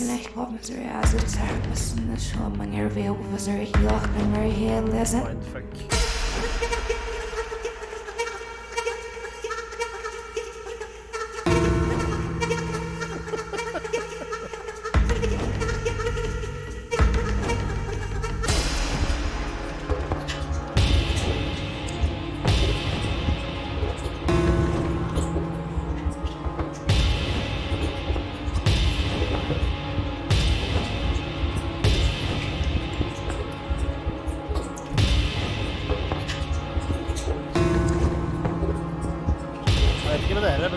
Trippy as fuck! Stanley? Stanley? Stanley! Oh good, you're awake. It seems you had sort of dozed off there, drifting away into dreamland. But we can't have that, Stanley, because this hole is just so darn fascinating that I want you to be wide awake for every second of it. You don't want to miss a single moment.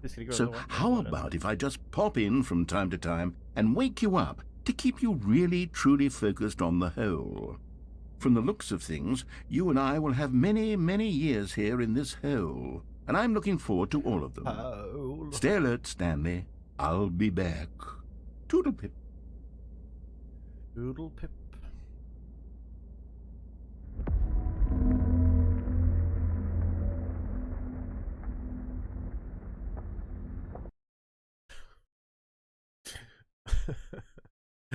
The end is never. The end is never. Yeah.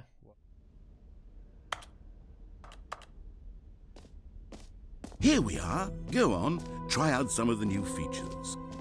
Det må ha vært en slags ending, det der.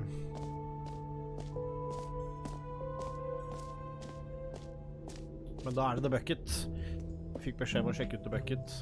A common complaint of the Stanley Parable was that it was confusing and paradoxical, that it engendered a chaotic sense of reckless despair in those who played it. Well, I'm happy to say that after much consideration, I've engineered a clever solution to this fundamental problem with the game.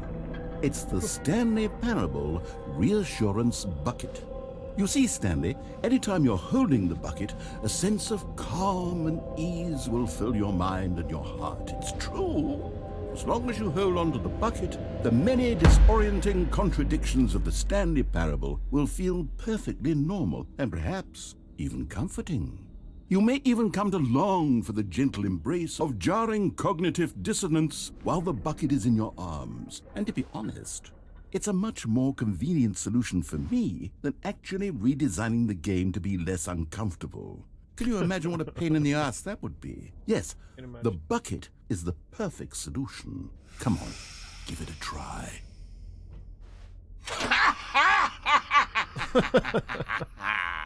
Can you feel it?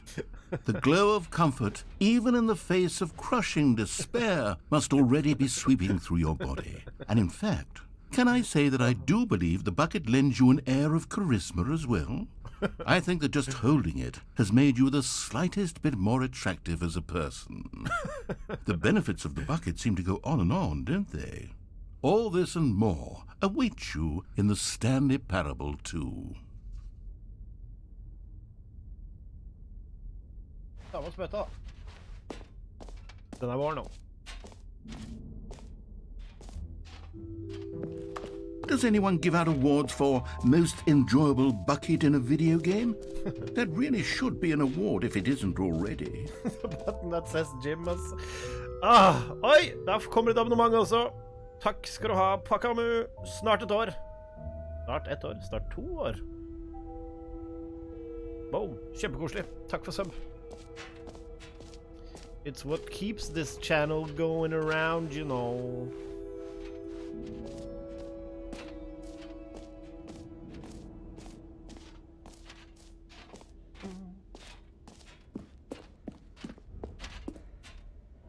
Settings for champion.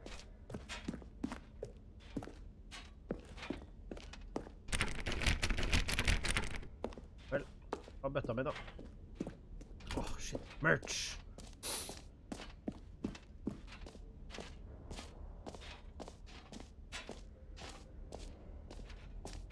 Skal vi se, vi må bort til merch-boden da. Ta en kikk der, se om vi har noe å lære i nærlandslaget.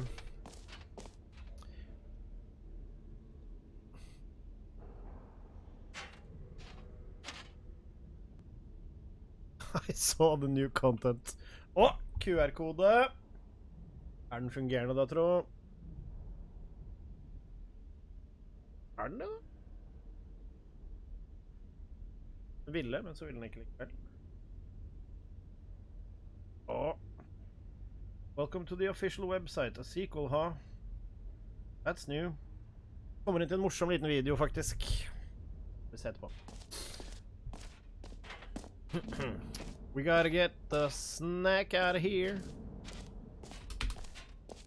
Okay. Office decorations that have vært mostly infinite hold. Stanley Parable reassurance bucket. Har vi sett. The button that says the name of the player that's playing the game. Den har vi sett. Jump circle har vært mostly infinite. The button that says ut. Exit.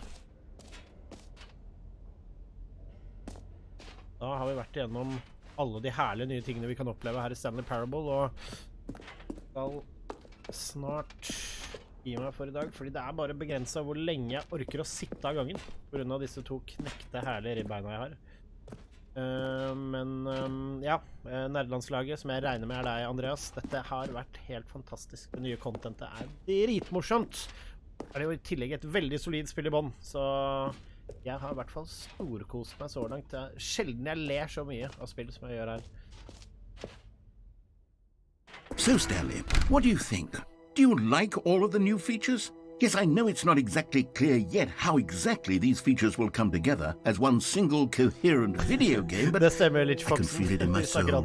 It's going to work. There's definitely a good game in there somewhere. Say, let's do an experiment. I'll arrange these new features together, and we'll see whether or not it coheres into a meaningful gameplay experience. Okay. Are you ready? I'm ready. Here it is. I give you the Stanley Parable 2. Hey! Well, I mean, there's potential here, right? It's sort of... Okay, never mind. Hold on, let me do a different arrangement. Okay, yes, this is much better. I feel good about this. Here we go. Version 2. Who am I kidding, Stanley? This isn't a coherent video game at all. It's a lot of gags. and I do very much enjoy creating gags, but they don't add up to anything. I wanted more than anything to create a sequel that would capture all the magic of the first game. I wanted fans to love it. No matter how good these gags are, they won't stand on their own. They would need the structure and the gameplay of the original. Wait, maybe that's it. I can take the original Stanley Parable and simply, well, insert a few of my new features into it. Tastefully, of course. With respect. With care for the vision and integrity of the original game. Would it possibly work? I suppose it could. But it would need a really, really tremendous title screen. A title screen that says with bold and uncompromising conviction, "This is the Stanley Parable 2. Let me see if I can whip something up. All right, perfect. Go ahead. Take a look. Hey. Sjukt. In the game. Stanley Parable 2. This is the story of a man named Stanley. Jeg skippet den. Stanley worked for a company in a big building where he was employee number 427. Employee number 427's job was simple. He sat at his desk in room 427 and he pushed buttons on a keyboard. Orders came to him through a monitor on his desk, telling him what buttons to push, how long to push them, and in what order. This is what employee 427 did every day of every month of every year. And although others might have considered it soul-rending, Stanley relished every moment that the orders came in, as though he had been made exactly for this job. And Stanley was happy. And then one day, something very peculiar happened. Something that would forever change Stanley. Something he would never quite forget. He had been at his desk for nearly an hour when he realized that not one single order had arrived on the monitor for him to follow. No one had showed up to give him instructions, call a Happy meeting, birthday, or even step-niece. say hi. Never in all his years at the company Happy had this 12th happened, birthday, this step-niece. complete Get it on the shirt. isolation. Something was very clearly wrong. Shocked, frozen solid, Stanley found himself unable to move for the longest time. But as he came to his wits and regained his senses, he got up from his desk and stepped out of his office. All of his co-workers were gone.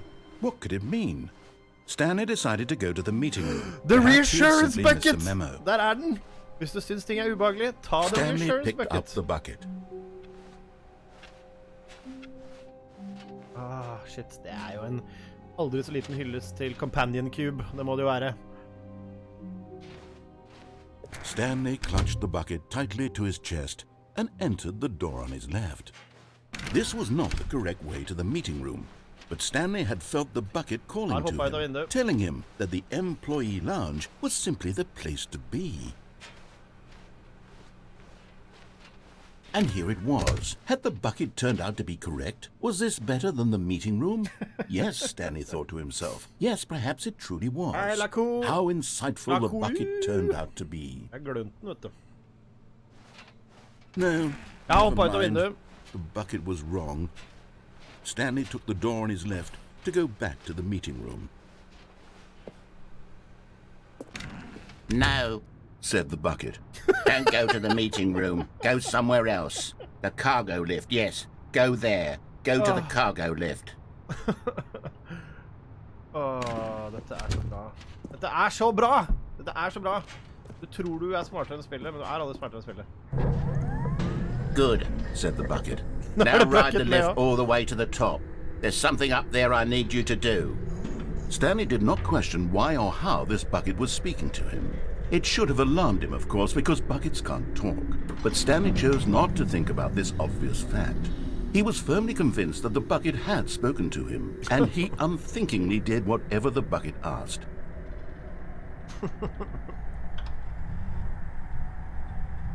Den passer litt til Heksa i Snøhvit, kanskje.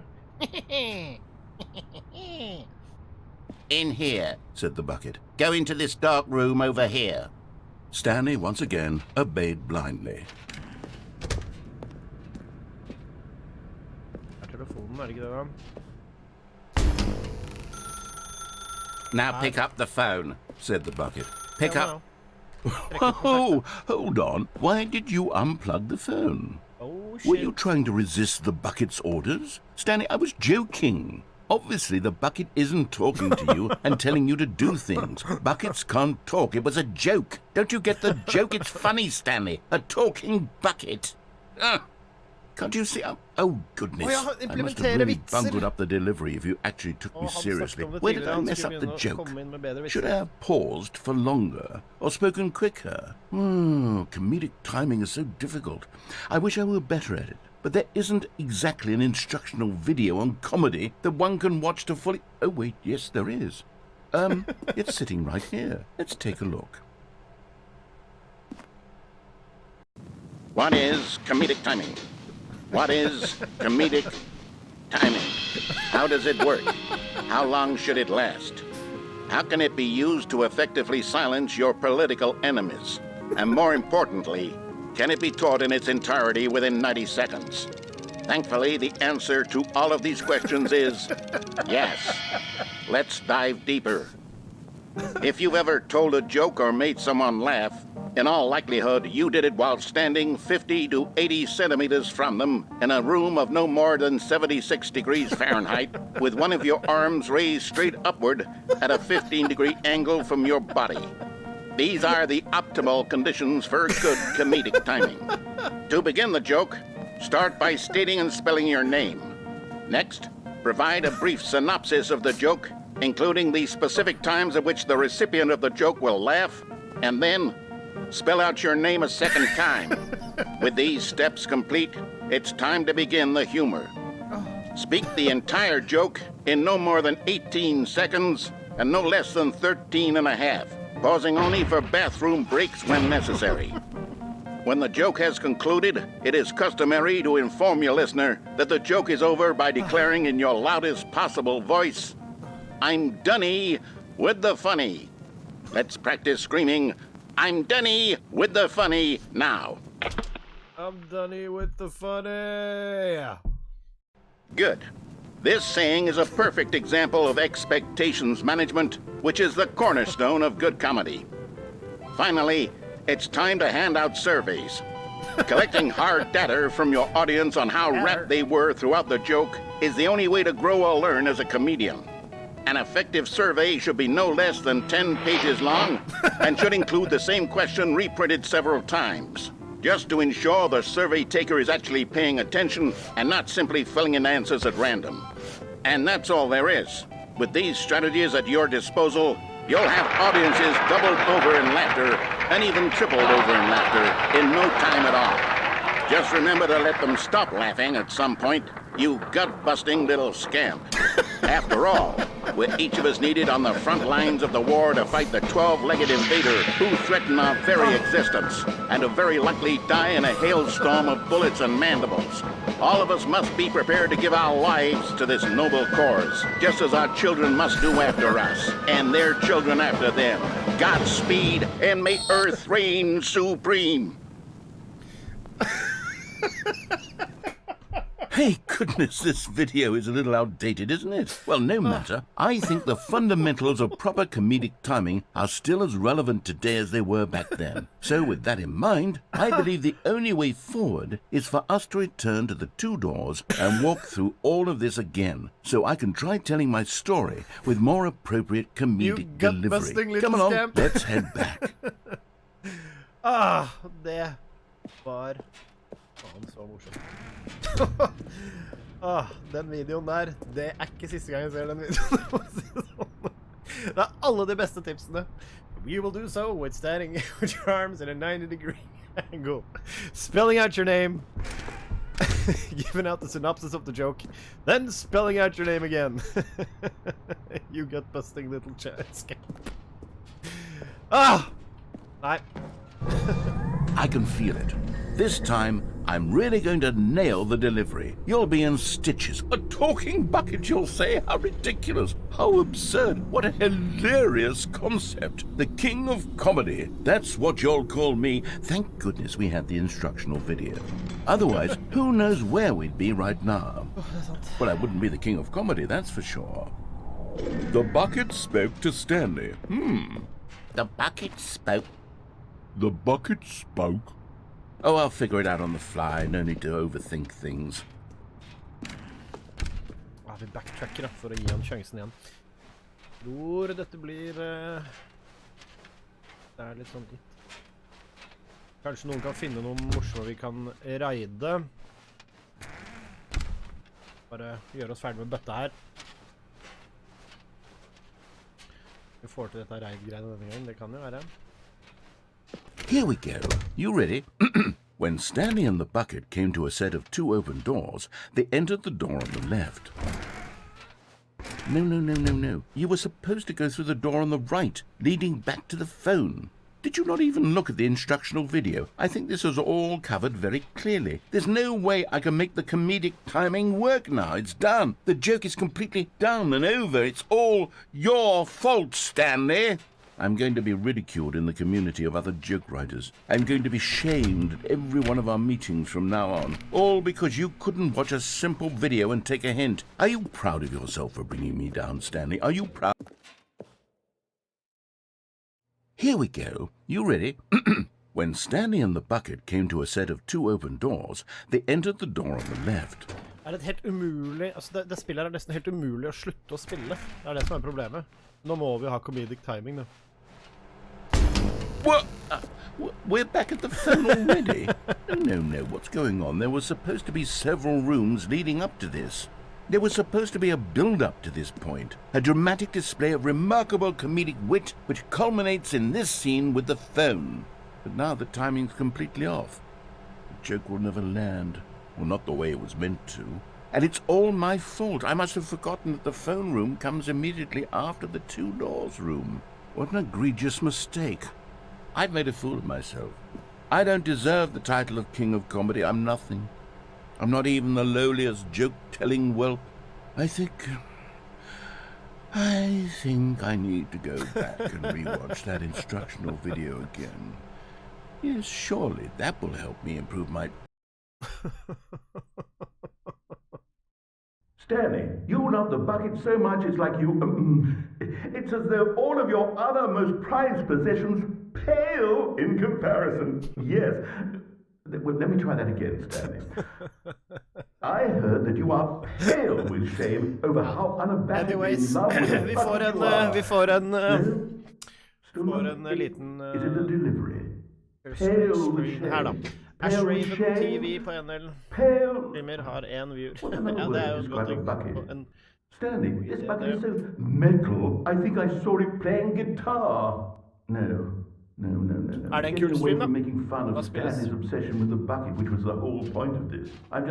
I'm no good at these jokes. I need more instructional videos. That's exactly what it is. That's what will make me the king of comedy again. More instructional videos. Kom gjerne med flere forslag. Altså, det jo gøy om det altså, ikke det at Ashraven, det ikke et nei, men en 32 år gammel lærer. Ja, det. The end's never the end, the end is never the end. Sånn, folkens, det får være... The sequel is now paused. Dette får være... ting. Cowabunga! Cowabunga! Og alle skvatt, for det var veldig høyt. Han tilbake. Dette var gøy. Overraskende gøy. Jeg har jo spilt eneren ganske mye. Eller eneren. Jeg har spilt Stanley Parable ganske mye. Og jeg vil si helt utrolig kult at de har fått til å freshe det opp en gang til. Jeg blir helt sånn... kan jeg si? Det så imponerende. Det så morsomt. Det så smart. Det så heit. Gøy. Det et spill jeg kan anbefale absolutt alle å spille. Og hvis du ikke har spilt det før, så kan du også spille hele narrativen sånn som du vil, og du kan prøve å gamebreake helt, og det billig det også. Det ikke et veldig dyrt spill, så det vil jeg anbefale absolutt alle å ta seg en runde med. Det ganske mange timer, og det går an å sette seg ned en kjapp runde bare og kose seg gjennom. Så anbefales på det groveste. Skal vi se. Vi kan ta Lillebakken vi da. Hvordan det jeg gjør det igjen? Karoline Mys. Får han til raid denne gangen? Følg med. Det knyttet utrolig stor spenning til det. Skal vi se. Da.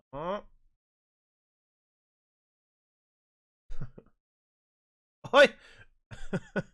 Vi Barrel Life Raid! Dere fikk oss akkurat i avslutning her. Vi skulle til å raide noen andre faktisk, men det er veldig koselig med et Barrel Life Raid. Vi har spilt The Stanley Parable Deluxe Edition. Eller Super Deluxe, som på en måte eneren, bare med litt ekstra content, og en veldig morsom måte å gjøre det på. Så hold på et par timer nå, og fytti grisen, det morsomt. Det anbefales til alle å bare køle på, selv om du har spilt det før. Jeg har spilt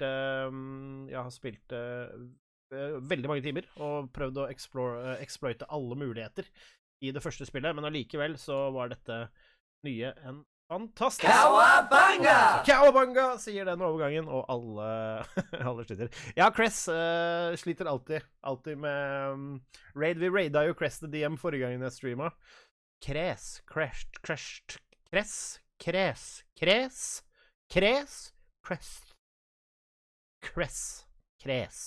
Ja, jeg kaller deg Kres. Vi raida forrige gang. Følg han på Twitch, og veldig kule streams. Jeg ble faktisk sittende ganske lenge og følge med under kveldsmaten forrige gang han streamet, så han kan absolutt anbefales. Ottar blant venner har jeg nå skjønt. Men helt nydelig det. Da skal vi finne ut av hvordan vi gjør dette raid-greiene. Karoline Myrs for å raide. Hun alltid på plass for å lære meg dette på nytt hver eneste gang. Vi skriver den, og så skriver vi raid. Og så var den vi skulle raide, det var Lillebakken. Det mellomrom eller uten? Mellomrom eller uten?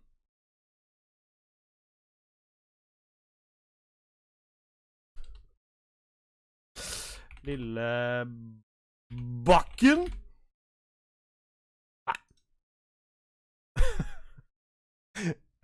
Hvorfor får jeg aldri til dette?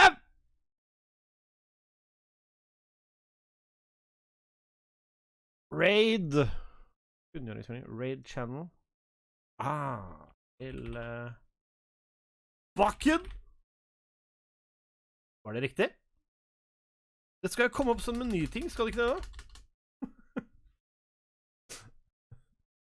Må det være klammer, eller? Helvete!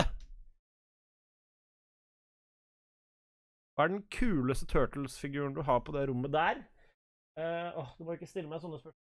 Jeg prøver å få ting til å funke da, men... Disse her jo ganske grail. Første utgivelsen av de der. Okka Razar fra filmen. De ganske fette. Ellers så jeg jo veldig glad i min Michelangelo, da.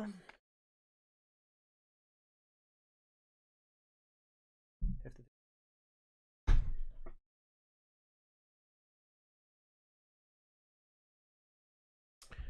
Ok.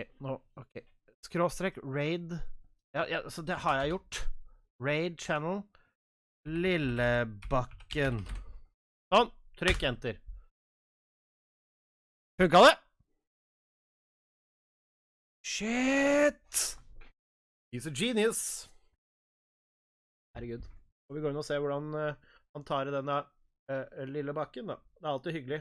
Husk å være veldig snille i chatten, og kos dere og gi Lillebakken en hyggelig opplevelse av at vi fra laget kommer inn og ser på han spille Truck Simulator som en overraskelse på torsdag kveld. Tusen takk alle sammen for en koselig stream. Det har vært en fryd å være sammen med dere denne torsdagen. Det riktig, Kres. Jeg blir bedre og bedre for hver dag som går. Vi kommer til å kose oss neste torsdag, og så det jo episoder og gøy. På søndag skal Klokkismann ha seg en liten dansematte kjendis. Du vet aldri hva som skjer på denne kanalen. Husk å følge med. Kom dere inn på Discorden til dere som ikke der. Alle som her kjenner Discorden. Da raider vi av gårde, folkens. Sayonara! Og så sier jeg ha det bra. Cowabunga!